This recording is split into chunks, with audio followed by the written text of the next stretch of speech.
The 6th day of July 2026 it is. Good afternoon. A warm welcome to KBC Lunchtime News. On this broadcast, all Kalau campaigns enter the final stretch. We have a whole team there ready to give us the latest. And also in the FIFA World Cup, remember, World Cup iko KBC. We're talking about Brazil and Mexico out of the FIFA World Cup after being kicked out by Norway and England. Portugal and Spain tonight and 10. That and much, much more. Welcome. My name is Bentro Njue. Anne Wangeshi is my co-anchor on the sign language interpretation. Let's begin with some politics, where a section of Orange Democratic Movement ODM party leaders in Nairobi County has distanced itself from any planned demonstrations to commemorate July 7th, popularly known as Sabasaba, led by Nairobi County Branch Chairperson George Aladwa, noted that ODM is committed to a broad-based government. Speaking in Nairobi, the Orange Democratic Movement party leaders, led by Makadara Member of Parliament George Aladwa, instructed their supporters to ignore any calls to demonstrate as part of the Sabasaba commemorations. Sisi tulisema hatuna any issue kama ODM, na tulisema hatutaenda maandamano tena. Hiyo lazima ijulikane Kenya mzima na ulimwengu mzima. Hakuna mtu wa ODM atafanya maandamano. Hiyo ishasemwa na wakubwa wetu, na tushakubaliana kwamba hapa kwanza pa Nairobi hatakuwa kwa maandamano yote, hata in future hatakuwa kwa maandamano. And the United Democratic Alliance Party, KBC County Administrator Caleb Ondieki has dismissed claims of zoning in some regions ahead of the candidate selection under the broad-based government, saying the party will field candidates in all the political posts in 2027. So wale mko na wasiwasi kwamba kuna mahali hatuwezi weka candidate wa chama tawala, nataka kuwahimiza kwamba nyinyi kujeni, jitokeze, tuungane pamoja, kwa sababu Kisii hapa the most single party ambao ni majority ni UDA, kwa sababu tuko na wajumbe wanne, na kufika mwaka wa 2027 tunaenda kuongeza hizo viti ziende hata juu. And the Democratic Action Party of Kenya has intensified its grassroots registration exercise in Busia County in a move to strengthen its support base ahead of the 2027 general election. The party's Busia County Secretary General Solomon Onyango said the move also aims at popularizing the party's agenda among residents. We have already put leaders, 24 leaders in each polling station. We have got 24 leaders in each ward, and 24 leaders on each sub-county. We are going to make sure that we facilitate those leaders and the officials at the polling station ward level to reach the grassroots, every person, and invite them to register in the party. In fact, from this morning, the numbers of people who are already registering is overwhelming. Na ni matarajio yetu kwamba uchaguzi ujao tutapata elective positions karibu 80%. Still in Busia, Teso North Member of Parliament Oku Kaunya has urged the young people to steer off politics of incitement and violence, even as he condemned a section of leaders for engaging the unemployed youth in acts of violence for political gains. He was speaking at the National Youth Service Institute grounds at Chia Echakara during an empowerment program. Tuna shida ambayo imetokea Busia kubwa sana. Vijana ambayo wako huko hawana kazi, lazima tutafute nafasi ya kuwasaidia hao. Na shida iliyoko ni kuwa tukiwawacha uhuni na mambo ya gunism itaendelea, na pia ni mbaya sisi kama viongozi kutumia vijana kwa njia hiyo. Badala ya hiyo tutafute njia ya empowerment kama hii. Kamchemenza for Lunchtime News. Very well, and to more politics, we now cross over to Ol Kalou, and I do understand that a number of government officials are already there to kickstart some projects and also officially launch some. My colleague Ray Manyara is on that bit. Ray, we understand a number of government officials are there. What more can you tell us?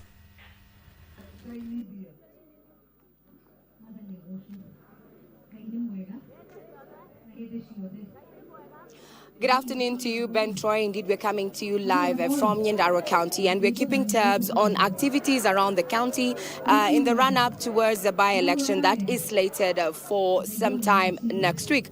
Earlier on, we had also engaged various stakeholders, including residents of Ol Kalou, who are going to be getting access to clean energy. But as we speak right now, what you can see is a gathering of residents of Ol Kalou, especially women and those who are persons living with disabilities, with a call to have inclusion, not just in policy, but also in as far as, opportunities for work. And to just better paint this picture, let's have one of their representatives just highlight why they find that this is important in as far as social economic development is concerned. Hello, tuambie jina lako na mbona huu mkutano ni wa maana kwako? Okay, my name's Honorable Joyce Monywa from Nyandarua County Assembly. For us, it's very important because when you have a disability, it does not mean that you are not included in the politics of the county. They are very important for the development, that anything that happens in the country, that we need to have persons with disability involved in every aspect of what is happening. So from where you sit, what needs to be done to ensure that persons living with disabilities are fully included when it comes to policy making? What it needs to be done is that to ensure that for everything, every activity that happens, that we have persons with disability in the midst and the table when decisions are being made. Like even right now when we are talking about politics, persons with disability needs to be in the politics, they need to agree on which leaders do they want. They need to agree on what is it that are the priorities, because no one else can be able to decide for you. As persons with disability, you need to be involved, and so that you're able to decide what is a priority. Right.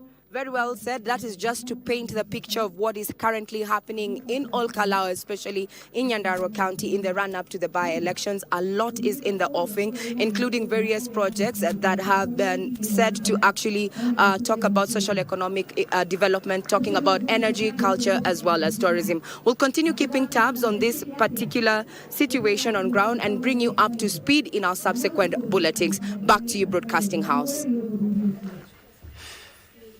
Thank you, Ray Manyara, live from Nyandarua County, and also for engaging that person with disability, is because that is what is the agenda of the day: access to clean energy, including inclusion of persons with disabilities in matters governance and also politics as well. And I do understand that PS Petroleum Kelo Harsama, accompanied by Energy PS Alex Washira, are meeting residents there for that rollout. Remember, it's phase 1. More of that in our subsequent bulletin. But moving on, President William Ruto has assented to the Central Bank of Kenya Amendment Bill 2026 and the Parliamentary Pensions Amendment Bill 2023 at State House, Nairobi.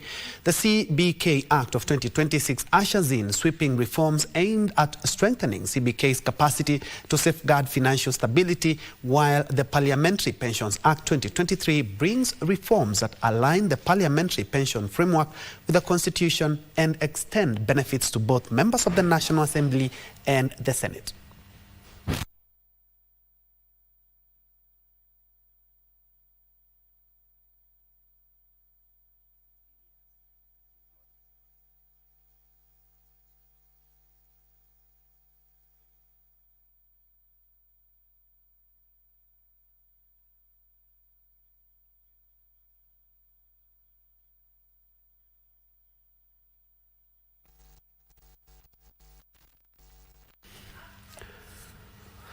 Elsewhere, at least 44 houses have been destroyed in a devastating fire that swept through Ongata Rongai's town in Kajiado County, leaving dozens of families homeless and counting heavy losses. The affected families lost all their belongings and are now appealing to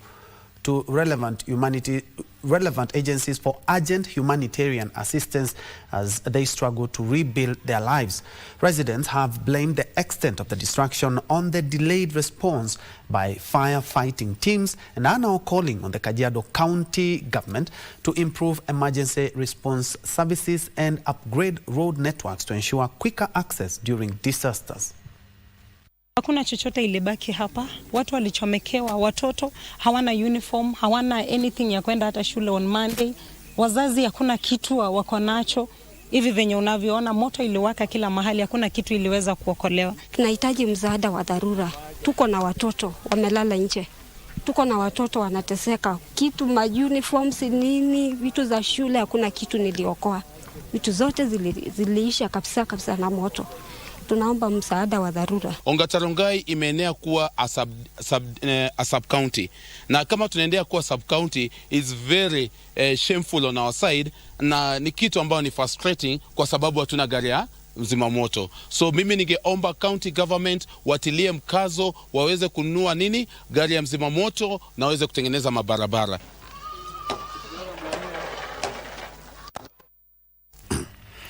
Moving on, religious leaders have been challenged to go beyond preaching the gospel and take a more active role in promoting national unity, peaceful coexistence and responsible citizenship as Kenyans prepare for the 2027 general elections. According to Reverend Father Dominic Musau of the Catholic Diocese of Machakos, the church has a critical responsibility of guiding the country through the increasingly divisive political season. Father Musau urged fellow clerics to use their pulpits to address real-life issues affecting society, including political intolerance, youth empowerment, family values, and responsible leadership.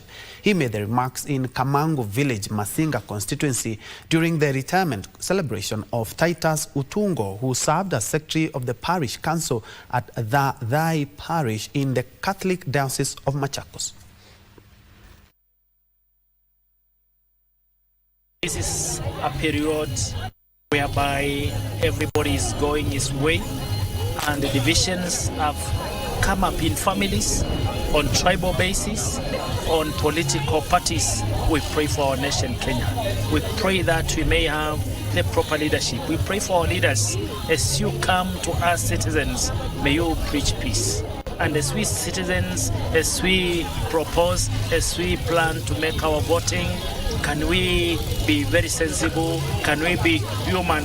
Can we respect one another? Let us make peaceful elections and let everybody be responsible. Naomba tuwe na unyenyekevu kwa wananchi, tutafute umoja wa wao na tusiwe na kuongea maneno ambayo yanatugawanyisha kama wananchi. Now, 3 people cheated death on Monday morning after their vehicle was hit by a cargo train engine in the Limuru railway crossing area. The driver of the vehicle, a canter, claims the train operator didn't hoot, as is the habit, to alert motorists who were on the railway crossing, and that the weather was also foggy. Residents are calling on the Kenya Railways Corporation and the Kiambu County government to install a barrier that will control the traffic flow at the crossing section. Hapa tumeona kuna riski mingi sana za magari mahali hapa kwa sababu tunataka kitu inaitwa barrier. Wakati kulikuwa na chuma, accident kama hii ingetendeka, ni lori ilikuwa imebeba mikate, watu hawajaumia lakini mikate wameenda hasara. Ombi yetu kwa serikali ya Leli na serikali ya county, mtuangalilie mahali hapa kwa sababu hata sisi wawekezaji mahali hapa na bodaboda hata sisi tunaathirika. Kazi ya barrier ilikuwa ya kufungia gari wakati gari ya moshi inapokuja, pande zote mbili gari zinafungiwa, zinasimamishwa mpaka hiyo train ipite kabisa. Ambia hao watu leo ni kununua tu chai, mkati tuko nayo crate 4. Ni kununua tu chai.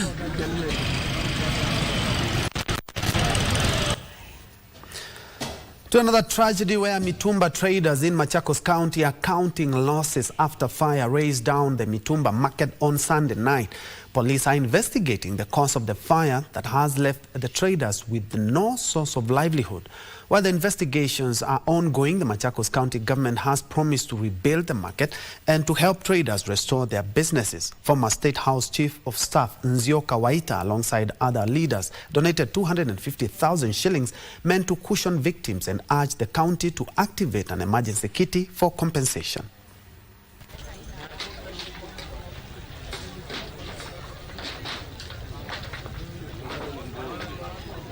Jana usiku kama saa 5 na karibu saa 6 tuliitwa hapa kwa Mitumba Machakos town, tukaambiwa kuna moto na tukaja, na kwa kweli tukapata kwamba kuna moto mkubwa ambao umeshika karibu kila kona.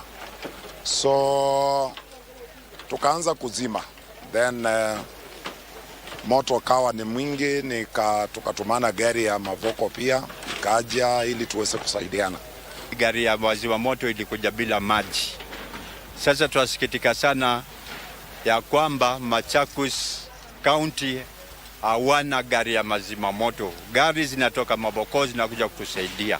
Sasa nauliza Wavinya Ndeti ikiwezekana angalie maslahi hawa watu ambao wana majonzi mengi hapa mjini, hapa sokoni. Tutafanya kazi pamoja mpaka hii biashara na wafanyabiashara wetu warudi mahali walikuwa. Tutawasaidia kujenga hii market. Hiyo ndio ujumbe gavana amesema. To the Sunday beaches of the coast, where over 300 children in Jaribuni Ward, Kilifi County, are set to benefit from the construction of modern school facilities aimed at strengthening educational infrastructure in the region. Speaking in Jaribuni Ward during the groundbreaking ceremony of the project, Barbara Faha, the founder of Pro Ganze organization, noted that the project will relieve children from the burden of traveling long distances to reach the nearest school. He called on the government and various stakeholders to initiate similar projects to enhance the status of education in areas that lag.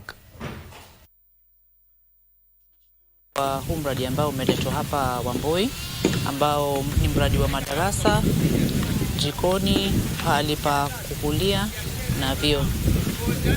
Shukrani yetu kubwa ni kuwa watoto hawatakuwa wanatembea distance ndefu kwenda kutafuta shule mbali. Shule imeletwa hapa nyumbani. The children were sitting on iron sheet. They had no furniture. Even the whole building was collapsing. So I said we have to do something, but I didn't have the money. It is so expensive, to build a good ECD. And so I looked for sponsors and I got lucky. Mimi ninafurahikia sana hii project, na kama county government ninasema tutaendelea kusapotiana ama tutaendelea kufanya kazi pamoja na wafadhili wote.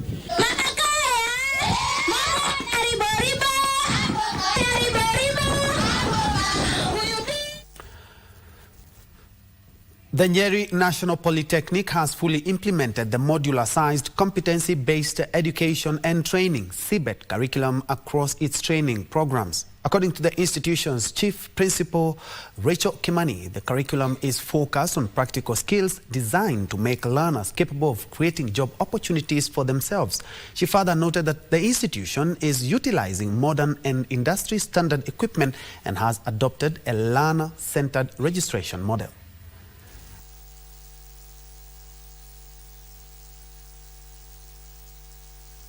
We're also training with the industry in what we call dual TVET and industrial training. So like this group here is already training with the tea factories around here, including Gaduthi Tea Factory and Getuge Tea Factory.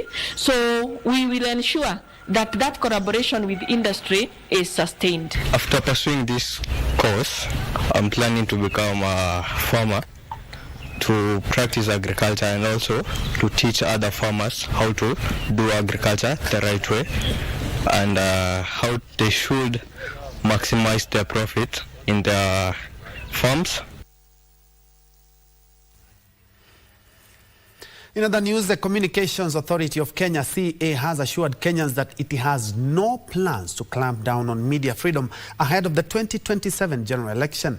Communications Authority Director Ngari Makindo says the regulator is working closely with the media houses to ensure election coverage remains professional, responsible, and in line with the Constitution. Makindo, who spoke in Mbere North during the donation of computers to Kanyuambora Senior Secondary School and Kangare Senior School, emphasized that the authority's mandate is limited to regulation in defense of public interests.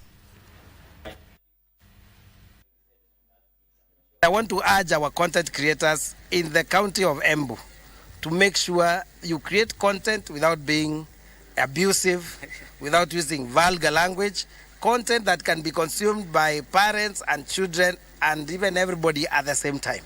It is alarming that we have our content creators only measuring on insults and derogatory language. So that it is our business as a community. And we encourage everybody to create content, and the space is open, but let us be as civil as we can. Now, the State Department for Correctional Services is embracing green energy to modernize prisons and improve access to justice. A new solar-powered hybrid system was today commissioned at the Nairobi Remand and Allocation Maximum Security Prison, cutting electricity costs and keeping virtual courts running without interruption.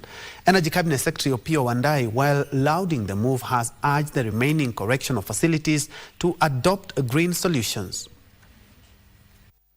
The commissioned system includes a 28.08 kilowatt peak solar plant, 40.96 kilowatt-hour battery storage, 48 solar panels, 3 inverter chargers and 8 batteries, providing 24 hours of backup to key operations of the correctional facility. It represents our robust commitment to ensuring that justice never stops, that public institutions remain resilient, and that correctional facilities become centers of innovation, rehabilitation, and excellence. If the ministry has any solarization projects and also LPG projects, if prisons can also be onboarded on the same, so that the efforts that our partners are putting in to support our initiatives and programs in prisons can also be seen that the government also promotes the same through provision of a budget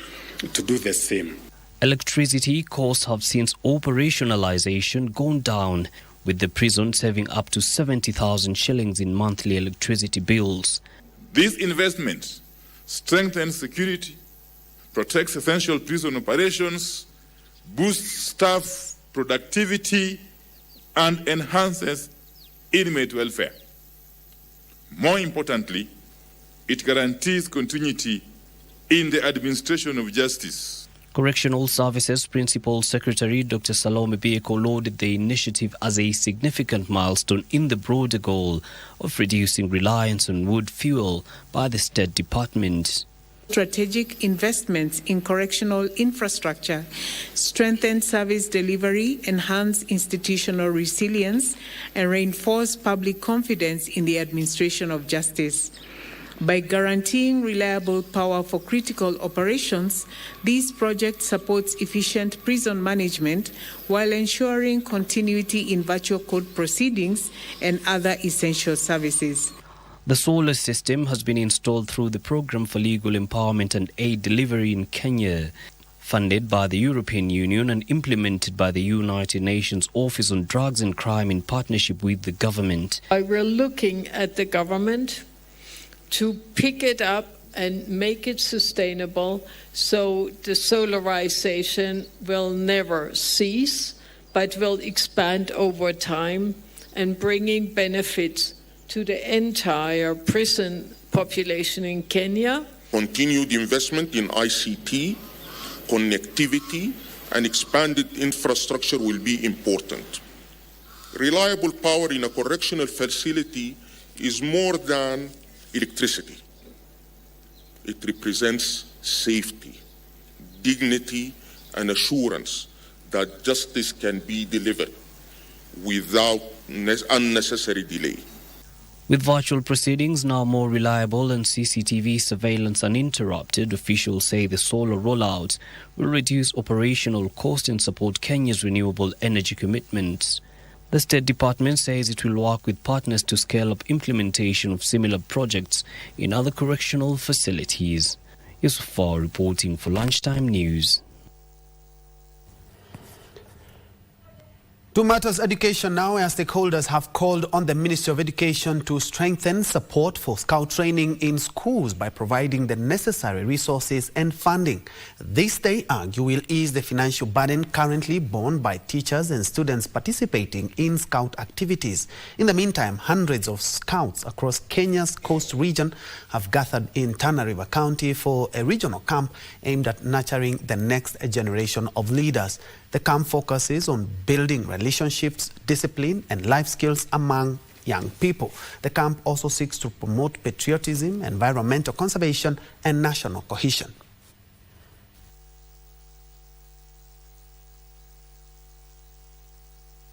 Our role is to educate these youth in intellectual and developing them to become responsible leaders in our community. Scouts fully embraces the CBE curriculum, whereby the learners are doing things practically. Kwa hivyo na encourage kwamba wanafunzi wa join scouting kwa sababu kuna mambo mengi sana ya kujifunza na ni mambo ambayo atawasaidia maisha mwao. Wizara ya Elimu iweze kuangazia swala hili, waweze kusimamia walimu pamoja na wanafunzi ili kuhakikisha kwamba shughuli kama hizi zinaweza kutendeka vizuri bila shida yoyote.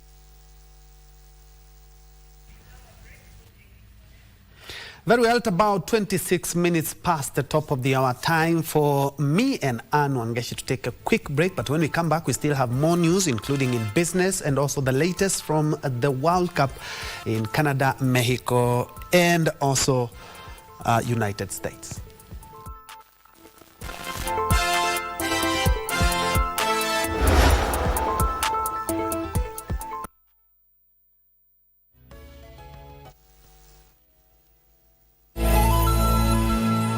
The wait is over. KBC Iko Huduma Center. Starting with Nairobi, kupata huduma za KBC imekuwa rahisi. From digital guidance and signet services to booking of commercial adverts and documentaries. Visit our dedicated desks at Huduma Center GPO, Times Square, Makadara, Kibera, or Eastleigh. Tunakungoja hapo. Whether it's a casual announcement or a specialized media solution for your business, we are here to serve you. KBC at Huduma Centers. Moving closer to you. Your station, your service.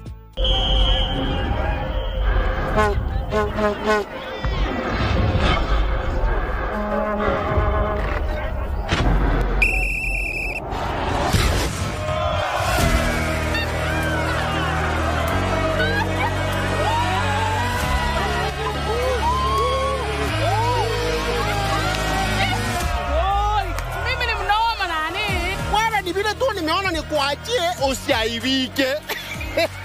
Anyway, ukitaka kutazama mchezo yote iko KBC.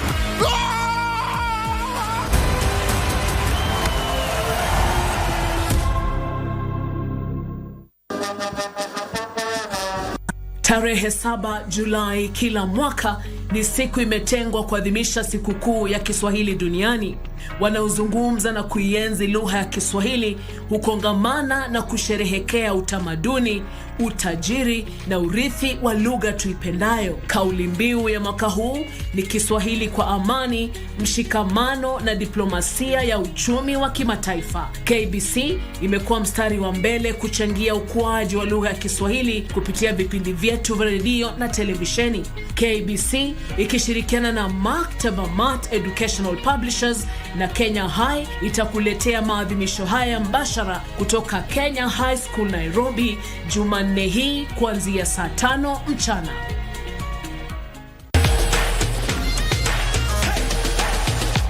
Kipute cha kombe la dunia makala 2026 ni kipute ambacho kina ushindani mkubwa hususan katika zile timu za kanda ya Afrika na mabara mengine. Lakini mimi kwa mtazamo wangu nafikiri nashabikia timu ya Ufaransa dhidi ya Argentina, lakini sana haswa na Ufaransa, manake wameweza kuchachawiza katika michuano yao katika makundi vile vile 32 bora na 16 bora, na nimeona wakifuzu. Sasa shaka kwamba timu ya Faransa itakuwa inachua ama inafuzu katika viwango vya kombe la bara ya Afrika, kombe la dunia. Inaona Spain itafika finali, alafu huku Afrika naona tuko na Morocco. Na Morocco tuisukume kabisa hadi tufike finali, hapo kutane na Spain.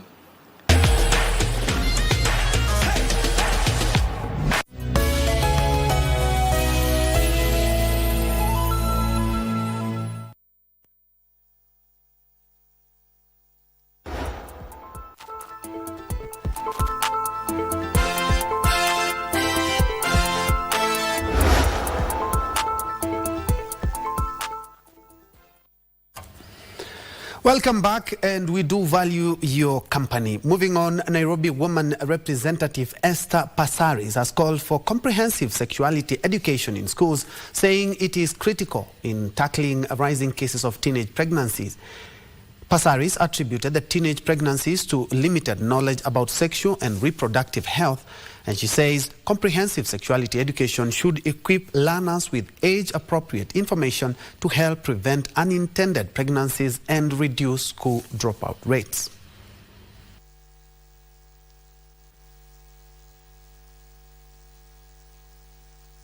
Some of our girls are getting pregnant very early because they don't know that when they have that touch relationship with their partners in school or their fellow students, that it will lead to pregnancies. So we need that. And then the second thing is we have a lot of teenagers getting pregnant very early, whether defiled or promiscuous. At the end of the day, when they do get pregnant, we need to make sure that that child becomes the only child that they have while they're pursuing their education. To matters road safety now, where the Kenya National Highways Authority, KENHA, has raised concern over truck drivers illegally lifting their axles after passing the Mariakani Way Bridge, saying the practice is accelerating damage to the country's road network despite high compliance with axle load regulations. Authorities say some truck drivers are engaging in a cat-and-mouse game by raising liftable axles immediately after leaving the Mariakani Way Bridge to reduce fuel consumption and tire wear. Our target is to ensure that we upgrade that compliance through sensitization and also training the transporters on their self. The challenges now we are actually facing is people now not complying after the way bridge, especially to do with the issues of liftable axles. You get most of them actually comply between Mombasa and Mariakani. But after Mariakani, then they also raise those axles. Unfortunately, when the transporters raise the axles, they tend to think that they're actually saving on fuel, or somehow it is easier to drive with one axle. But at the end of the day, that extra axle that is lifted transfers the extra weight to the next axle, causing damage to our road. Tuk-tuk operators across the country have affirmed their position as one of Kenya's fastest growing transport industries and a critical pillar of the bottom-up economic transformation agenda. Though the tuk-tuk operations network, TTON, they said that the sector contributes substantially to national and county revenues as investors, employers and taxpayers.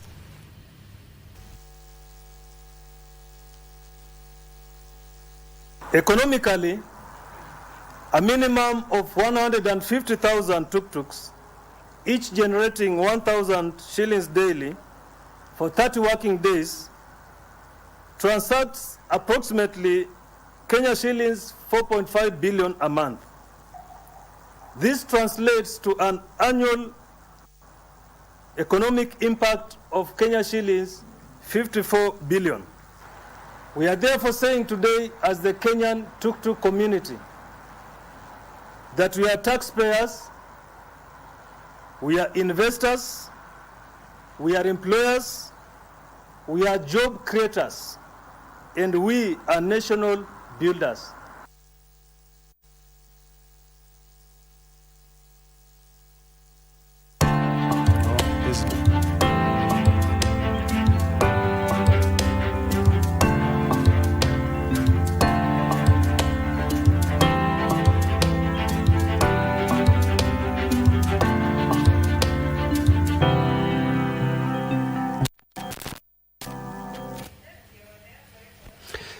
Time to make sense of business. Small and medium-sized enterprises have been challenged to practice financial discipline and diversify their investments by balancing passive and active income opportunities.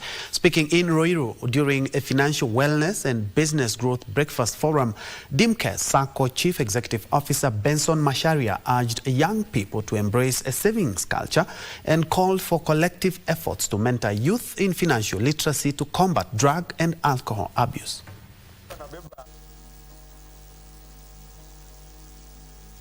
The government has come in handy to ensure that they are able to improve on the governance and even raise the standards for the leadership in the circles as we secure the member funds and ensure whatever the small mwananchi is saving is able to be managed wisely. Transforming the minds of people to know that this is their life and they should not destroy it. Transforming the minds of people to know that this is their life and they should not destroy it by alcohol, by drugs na mambo mengine. Tushangilie kwa makofi. Thank you so much. Tatu City has partnered with Saudi Arabia's Mabani Al Jazeera Holding Group to accelerate the development of Jabali Towers while creating jobs, attracting additional investment and supporting Kenya's vision of becoming a regional hub for business, innovation and sustainable urban development. Investment, Trade and Industry Cabinet Secretary Honorable Lee Kinyanjui said the investment demonstrates growing international confidence in Kenya's economy and sends a strong signal that the country remains a preferred destination for investors seeking opportunities across the African continent. We are here to witness this strategic alliance between Mabani Al Jazeera Holding Group and Rendezvous. Now, Mabani being a company from Saudi Arabia, having come and found a partnership with a company here in Kenya to offer housing solutions, investment solutions. And I think this is not just a signal to the company itself, but also for other Saudi companies that are looking for places where they can be able to invest their capital.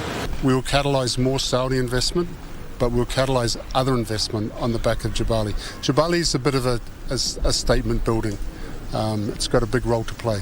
One of the fast-growing market here. I think there is many opportunities, and at the same time, as the minister mentioned before, it's a safe place here for investment, transfer money in and out, and also if you're going to have a good environment and good ecosystem like what we have here with Rendova.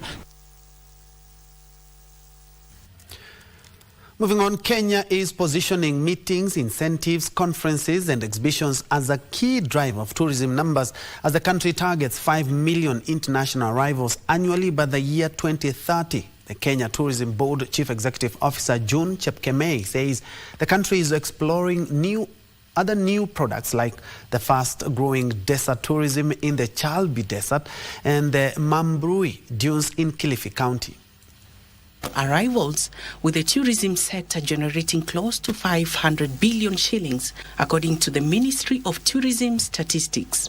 The total number of tourists that we have in Kenya today is approximately 8 million. Out of that 8 million, we have 5.2 coming from the domestic, and we have 2.7 from international. The figure is way below the targeted 5 million arrivals by the year 2030.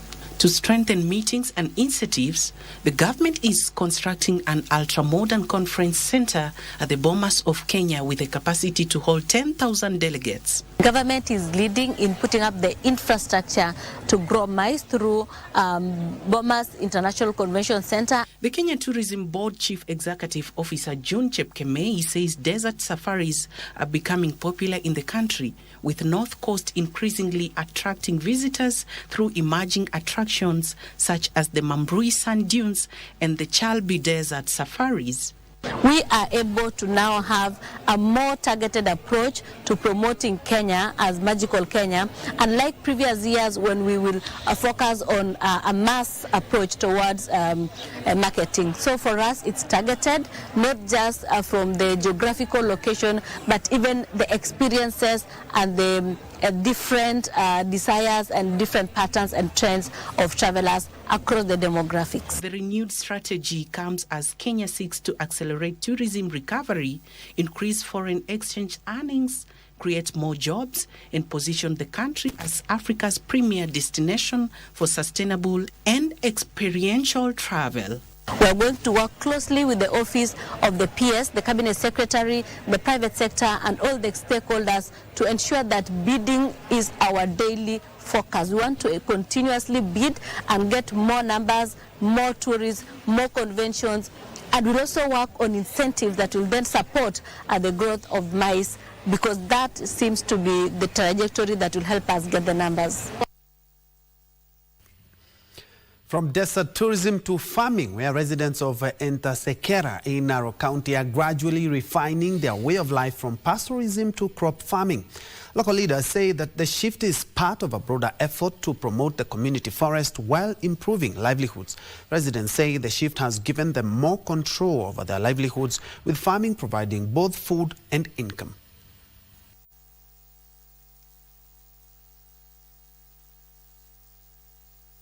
Zamani sisi wa Masai tulikuwa wafugaji wa ng'ombe kabisa, lakini maisha ikaja ikabadilika.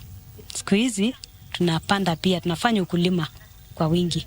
Mimi sasa nina watoto 3 wako university, so ninahitaji pesa mingi ya kulipa fees, na hii ukulima imenisaidia sana. Rotuba hapa ni mzuri sana, haihitaji mbolea hata kidogo, na pia imesaidia kwa chakula na pia kwa fedha kwa wananchi wa sehemu hii.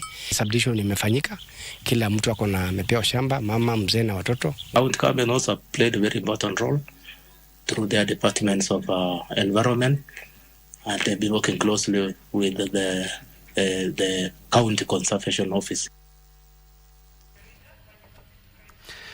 And now to your favorite weekly safari program, Magical Scenes. And today we are looking at the Crying Stone. Let's take a look. Situated near Ilesi along the Kakamega-Kisumu Road, 10 kilometers from Kakamega town, a magical spectacle stands tall, captivating the hearts and minds of all who encounter it. The Crying Stone, a natural wonder of reflective beauty and a legend, continues to draw visitors from near and far, each eager to witness its mystery. Kwa hii mazingira ya Crying Stone tuko na mawe kadha. Sasa hapo hivyo penye naonyeshana tuko na mawe inaitwa feri. Na hiyo mawe yenye inaitwa feri, umejua kubwa iko chini. Ingine yenye nataka kukaa kama hiyo kubwa iko juu. Alafu kidogo iko hapo. Na nimeuliza na wageni wengi kwa nini mzinga wa nyuki kwa hapo juu. Nilisema ya kwamba mwanzoni tulipoanza maneno ya Crying Stone Orihongo Murwe, county government ndio ilikuwa inaendelesha. Lakini ilifika wakati wenye shamba wakasema shamba ni yao. Sasa saa hii ndio wenye wanaendelesha biashara zao hapa ndani. Hata hizi nepia, hizi zenye mnaona, tuko hapo na mboga, managu. This geological phenomenon is more than just a striking formation. The Crying Stone had the illusion of tears. This water flow, however, stopped flowing. Crying Stone, we have history underneath. He was a king for Isoha people. It's a geographical place. If we go down there, we have a small cave. It's also a beautiful scenery. That place is a place where people will come to worship. Between the crying stone and the cave, we have a beautiful site called at the balcony site. You know, when you are at the balcony site, you can manage to see something that it's at the farthest point from you. We come here, we can manage to see our beautiful stone called Iferi or sheep. That stone is actually in a form of a sheep. If you move near it, actually you'll confirm it's a form of sheep. But where we are standing here, at my back here, where I'm pointing, this stone, you can just see it. It's a form of a house. According to locals here, the stone's water was, however, a reflection of the world's emotions, a silent witness to the joys and sorrows of life. Some believed cries were for the laughter of children playing in the fields. Nevertheless, the beauty of the Crying Stone lies not only in its physical majesty, but also in the spiritual resonance it evokes. It stands as a testament to the artistry of nature, sculpted over millennia by the gentle hands of wind and rain. Here, the ambience is serene, with the surrounding forests providing a lush green backdrop that enhances the stone's beauty. Mchuma Odim, Magical Scenes in the county of Kakamega.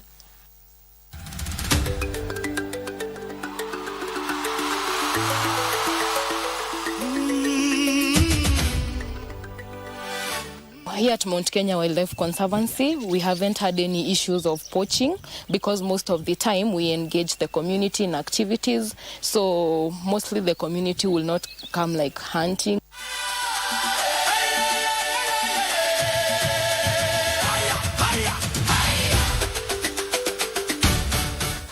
The Mount Kenya Wildlife Conservancy in April 2026 welcomed 4 male mountain bongos from the Czech Republic as part of a major international conservation effort to boost the population of the critically endangered antelopes. Currently, there are about 180 mountain bongos in Kenya. The new arrivals not only bolster the conservation efforts, but also offer visitors an unparalleled opportunity to witness these rare and graceful animals in their natural habitat. Observing the mountain bongos having their morning meal on the foot of Mount Kenya is a magical experience. The animals are elusive, and if you don't keep time as guided by your tour guide, you might miss out on this one-in-a-lifetime experience. In 2004, that's when we began our program. We imported 18 bongos from America. Those 18 joined already 18 bongos which were already on the property, and since then we've been breeding and rewilding the mountain bongo. We have had 4 generations of bongos born here, of which the 4th generation has already transitioned to the sanctuary, which we established at in the Mount Kenya Forest Reserve in 2022. So recently, we hit a very critical milestone. Our population rose from the low numbers of 49, which we had in about 2020, and now we are over 101 bongos at the property, and that makes us actually the only institution holding such a largest number of bongos in the world.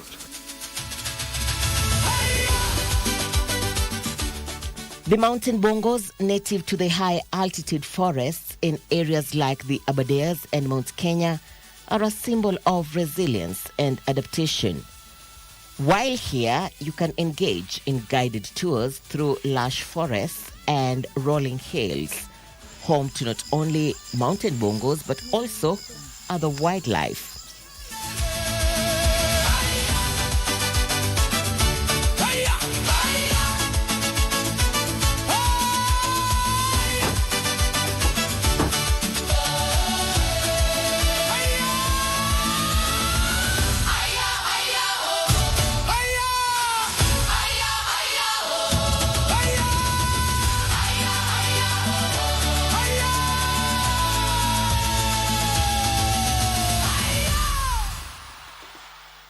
The sight of a mountain bongo gracefully moving in its natural environment is a moment of pure magic, one that is memorable.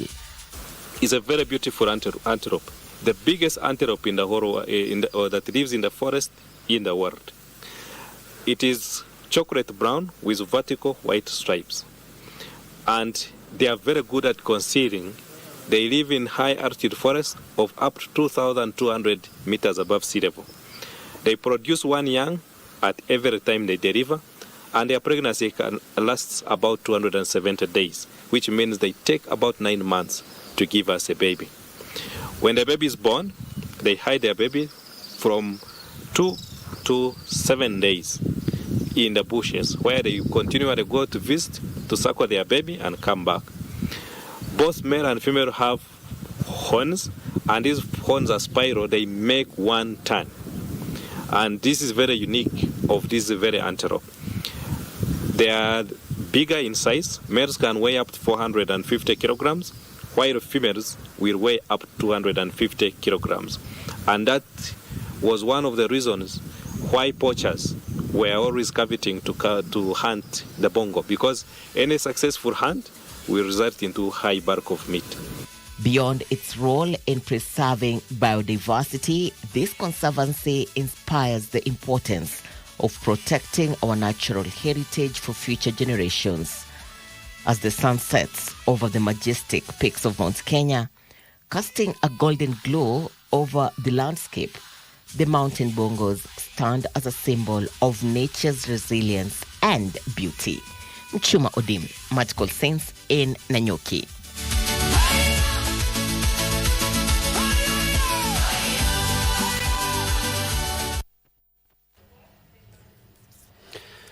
Moving on, financial experts have urged young people to join savings and credit cooperatives, organizations, SACCOs, and youth groups to access capital to start and expand small businesses as a way of addressing the country's rising unemployment. Speaking in Kakamega Town, experts have expressed concerns over the rising unemployment rate across the country, calling for more financial literacy programs to educate young people on the benefits of joining SACCOs. They also called on the government to invest more in SACCOs to strengthen their capacity to support youth-led enterprises and expand economic opportunities for young people.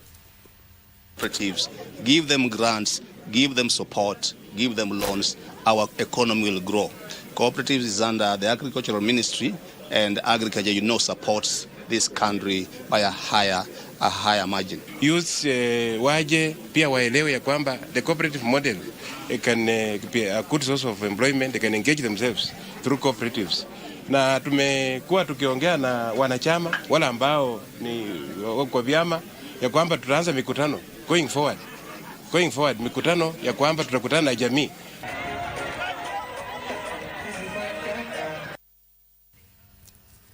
China's international air freight network has continued to expand with 92 new international air cargo routes opened in the first half of this year. During the first year of the year, with the total of 92 new routes, more than 217 round-trip flights were added every week. Details of this and other stories next in our International Business Roundup. The route structure is still primarily focused on Asia and Europe. Of the new routes, 1 serves Africa, 41 serve Asia, 38 serve Europe, 11 serve North America, and 1 serves South America. In terms of cargo structure, the shipments consist mainly of cross-border e-commerce goods, high-end manufacturing products, high-value added goods, electronic products, and auto parts. The construction of China's international air freight network has continuously paced up this year. Route planning has deepened its focus on core Eurasian corridors, while steadily expanding transoceanic and long-distance routes, continuously extending the global logistic coverage map. Finally, maritime trade between Iran and Qatar has resumed after nearly 5 months hiatus. The resumption was achieved by the coordination of the Iranian embassy and relevant Qatar departments. The United States and Israel launched joint attacks on Tehran and other Iranian cities on Feb 28th, and Iran retaliated with strikes on Israel and other regional countries hosting U.S. assets, including Qatar. Tehran and Washington signed an interim deal last month, marking the end of hostilities after a 4-month conflict, following which they have started negotiation on a final agreement mediated by countries including Qatar.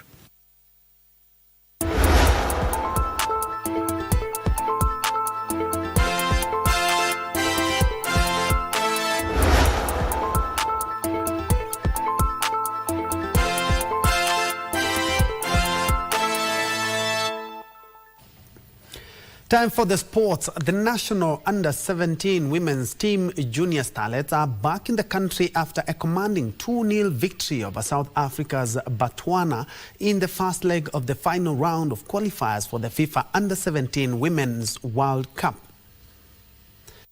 Upon the team's arrival at the Jomo Kenyatta International Airport, FKF General Secretary and CEO Dennis Gicheru said the result was a testament to proper planning and preparation. He lauded the team's exciting brand of football, noting that the girls have given Kenyans a side worth rallying behind and called on fans to turn out in large numbers for Sunday's return leg at Nyayo National Stadium as the junior starlets bid to secure another World Cup ticket to Morocco. FKF head of national teams Atanas Obala commended the technical bench for assembling a competitive squad and expressed confidence that the junior starlets will finish the job and book their place at the FIFA Under-17 Women World Cup in Morocco.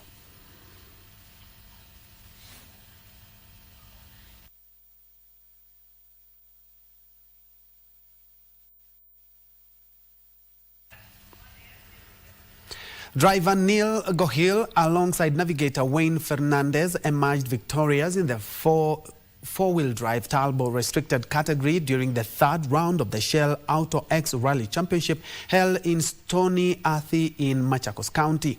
The championship, organized by the 254 Motorsports Club and sanctioned by the Motorsports Kenya Federation, saw competitors battle through 4 hits after a practice run and with the best 3 results determining the winners in each class. Neil Gohil also claimed victory in the four-wheel drive non-turbo category, while Altaf Ganatra won the two-wheel drive non-turbo senior car class, and Inia Bengi triumphed in the cadet junior two-wheel drive non-turbo buggy category. The event also paid tribute to the late rally champion Jose Sardinia.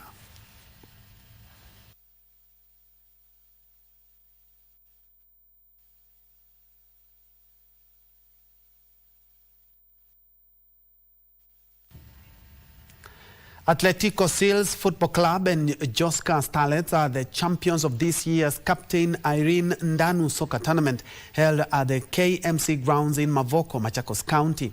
Atletico Seals were crowned the men's champion after defeating KMC Youth 2-0 in an entertaining final, while Joska Starlets edged out Mars Queens 1-0 to lift the women's title.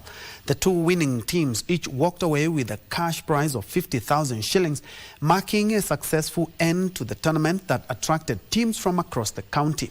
The tournament is aimed at promoting sports talent, encouraging youth participation in football, and nurturing future stars while fostering unity within the community.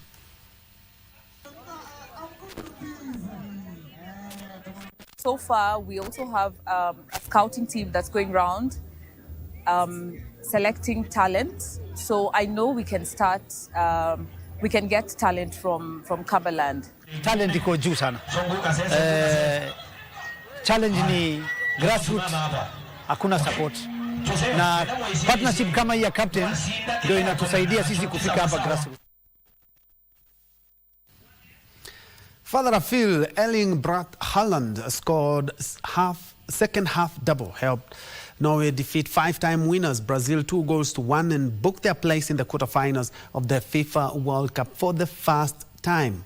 Brazil were left to rule. Bruno Guimarães missed penalty in the first half as Haaland, who had a quiet game until that moment, stole ahead of centre-back Gabriel to meet a cross from Andreas Schleurup and put Norway ahead in the 79th minute. The Manchester City striker then sealed Norway's progress with a superb low drive from outside the box in the 90th minute.